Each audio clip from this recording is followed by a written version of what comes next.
할렐루야. 하나님께 영광 돌립니다. 12월 올해 마지막 주 가정 예배입니다. 가정마다 예배하는 곳마다 하나님께서 은혜와 응답으로 함께 하실 것을 믿습니다. 사도신경으로 신앙 고백 드립니다. 나는 전능하신 아버지 하나님 천지의 창조주를 믿습니다. 나는 그의 유일하신 아들 우리 주 예수 그리스도를 믿습니다.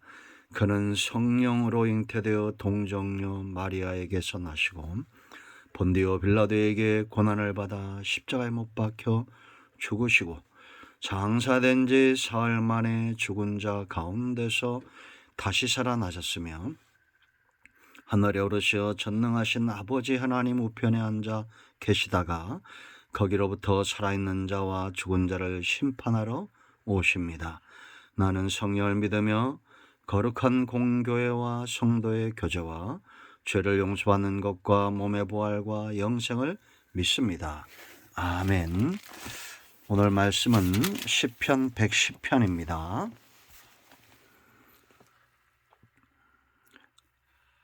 1절부터 읽습니다. 여호와께서 내 주에게 말씀하시기를 내가 네 원수들로 네 발판이 되게 하기까지 너는 오른쪽에 앉아있으라 하셨도다.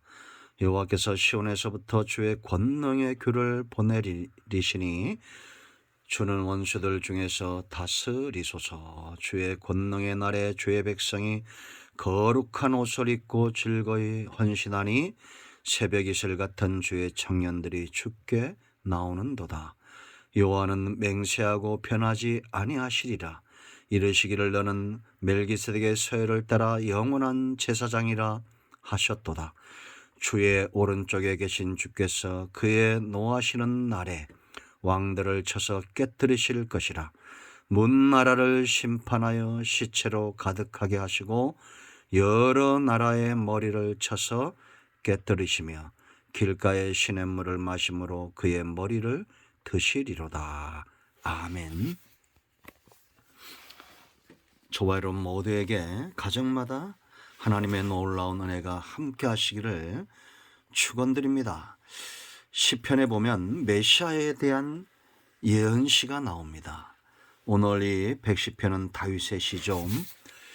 다윗이 영적으로 얼마나 깊은 단계에 있는지를 잘 보여줍니다. 여러분, 사람이 사는 데는 가족과의 생활도 있고 여가 생활도 있고 또 자기 개발의 시간도 있고 여러 가지 친구를 만난다거나 다양한 생활들이 있죠. 그리고 세상 사람들이 말하는 종교 생활도 있습니다. 우리는 종교가 아니라 신앙이죠. 그런데 이런 마지막 때의 징조들이 있고 성경에 보면 하나님의 큰 화를 당할 때 사람들의 모습이 있습니다. 그것은 하나님 우선, 신앙 우선이 아닌 인간 중심의 삶이 항상 앞에 있다는 겁니다. 최근에 그 조사하는 리서치에서 조사했더니 10대부터 60대까지 전부 맨 마지막이 종교 생활이에요. 여가 생활이 첫 번째, 가족 생활이 첫 번째 이렇게 되어 있습니다. 물론 여가도 중요하고 가족도 중요하죠. 그러나 여러분, 성경대로 말을 하면 먼저 하나님의 나라와 의를 구하는 자에게 가족도 여가도 자기 개발도 하나님이 복을 주시는 겁니다. 지금이 말세라는 분명한 증거입니다. 사람들 속에 이제는 신앙이 제일 마지막이 된 거예요. 여러분, 다윗을 보세요. 그는 왕이죠. 용사죠. 많은 부를 가졌습니다. 그런데 그의 삶에 항상 우선순위는 하나님입니다. 신앙입니다. 그랬더니 그가 얼마나 기도의 깊은 단계에 들어갔는지 예수님이 장차 이 땅에 오실 것에 대해서 예언하고 있다는 겁니다. 예수님의 초림 이전에 있던 사람이 다윗 아닙니까? 저와 여러분의 가정이 하나님 우선 중심의 삶을 살기를 축원드립니다. 2편과 16편과 22편과 24편, 45편, 72편, 110편 이 7번에 걸쳐서 메시아에 대한 이 예언이 나오는데 2편, 16편, 22편, 24편, 110편이 다윗이 썼거나 다윗에 대한 관여된 이야기들입니다. 참 놀랍죠. 여러분 오늘 이 말씀을 주목하세요. 왜 주목하냐? 우리가 이제는 하나님을 6번째, 7번째 맨 마지막으로 제껴 놓을 수 없다는 겁니다. 왜냐하면 다윗이 깊은 영성에서 예언할 때 예수님이 오셔서 하실 사역을 왕과 대제사장과 심판주로 묘사하고 있다는 겁니다. 외면할 수 있다는 거예요? 없다는 거예요? 없죠. 어떻게 왕을 외면하고 어떻게 대제사장을 내 삶의 제일 마지막에 두고 심판주로 오실 예수님을 무시하고 잊어버리고 살 수 있다는 말입니까? 여러분의 가정이 왕 되신 주님을 가장 우선순위에 두기를 축원드립니다. 대제사장 되신 예수님을 여러분 삶 가운데 항상 중보자로 죄인이 변호사를 가장 가까이 두듯이 그렇게 예수님을 가까이 두시길 바랍니다.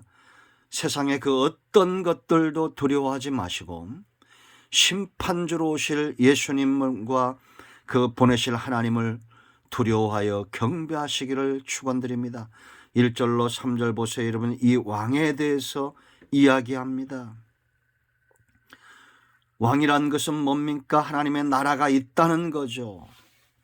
세상 나라와 하나님의 나라 두 나라만 있다고 제가 분명히 말씀드렸습니다. 망하는 나라에 살지 마시고 보다 분명해지고 완성되지고 풍요로운 이 나라로 이민 오시기를 축원드립니다. 신앙의 믿음의 사람들은 이 하나님의 나라 주님 안에 살기를 기뻐했고 완성될 하나님의 나라를 바라보았습니다. 1절을 보세요. 여호와께서 내 주에게 말씀하시기를, 하나님이 이제는 예수님을 말하는 겁니다. 주라는 것은 네 원수들로 네 발판이 되게 하기까지 너는 내 오른쪽에 앉아 있으라 하셨도다. 성부 하나님이 주권을 가지고 구속의 완성을 이루어 가시고 하나님의 나라를 완성하시는데 예수님은 원수들을 발판으로 밟으실 것이다. 마침내 승리하신다라는 겁니다. 오직 예수님만이 메시아가 되고 예수님만이 왕이 되심은 위임되었기 때문이에요. 2절 보세요. 여호와께서 시온에서부터 주의 권능의 규, 통치의 권리, 지팡이를 말하죠. 내 보내시리니 주는 원수들 중에서 다스리소서. 아멘. 아직 하나님의 나라가 완성되지 않았습니다. 그러나 이 권능, 하나님의 권능, 위임된 메시아의 권능, 하나님의 나라의 완성, 구속의 완성을 어떤 원수가 막을 수 있겠습니까? 그런가 하면 여러분 이 통치로 말미암아 왕의 통치를 받는 자들은 어떻겠어요? 아까도 말씀드렸죠. 하나님 우선순위 1번, 6번이 아니라 1번. 가족생활보다도 여가생활보다도 자기 개발보다도 1번으로 하나님을 두려워할 수밖에 없어요. 이 통치 아래 있기 때문입니다. 이들은 하나님의 통치를 받는 이들은 이렇게 변화되는 겁니다. 3절 보세요. 주의 권능의 날에 2절에 있는 이 권능의 규, 통치받는 거죠.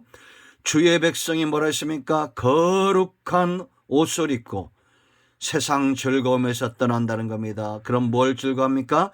즐거이 헌신하니 1순위가 하나님입니다. 새벽 이슬 같은 이 힘있는 백성들이죠. 새벽 이슬 같은 주의 청년들을 하십니다. 그러면 청년의 때 얼마나 아름답고 힘이 있습니까? 그들이 죽게 나온다는 겁니다. 청년들이 이제는 하나님을 섬기는 1순위에 오고 있다라는 거죠. 두 번째 4절 말씀 보세요. 대제사장으로 오신다는 겁니다. 여호와는 맹세하고 변하지 아니하시리라 이르시기를 너는 멜기세덱의 서열을 따라 영원한 제사장이라 하셨도다. 아멘. 여러분, 하나님은 절대 변하지 않습니다. 거짓말하지 않습니다. 이스라엘의 구원을 위해서 이스라엘의 영적인 복과 하나님과의 관계 회복과 그들이 죄 가운데 망하지 않도록 하나님은 제사장을 두었죠. 아브라함 시대에 멜기세덱이 있었고 노아 시대에 아브라함과 그의 후손들과의 언약을 통해서 영원한 제사장 언약 제도를 세우셨습니다. 그 완성하실 분이 누구예요? 예수님입니다. 제사장은 하나님과 백성 사이의 선자입니다. 축복의 통로입니다. 예수님이 이 땅에 오셔서 지성소와 성소의 휘장을 찢으심으로 단번에 속죄의 제물이 되셨어요. 히브리서 10장을 꼭 읽어보세요. 제사장이면서 자기 몸을 십자가의 제물로 주셨습니다. 이제는 다른 제사장이 필요 없고 구약의 제사가 필요 없어요. 예수 그리스도의 피를 의지하여 하나님께 나아가는 겁니다. 저와 여러분 모두가 이 대제사장으로 오신 예수님을 본받아 왕같은 제사장으로 살고 주님을 의지하여 여러분의 영성이 날마다 깊어지기를 축원드립니다. 이제 내가 무시할 수 없고 외면할 수 없고 잊어버릴 수 없는 예수님, 바로 심판주로 오시는 겁니다. 왜 심판주로 오시겠어요? 그래야 하나님의 구속의 완성이 이루어지고 그래야 적들이 섬멸이 되고 심판주로 오셔야 백성들이 구원함을 받는 겁니다. 이제 세상 나라들을 심판하실 것을 다윗이 영적으로 깊이 들어가서 예언합니다. 5절 보세요.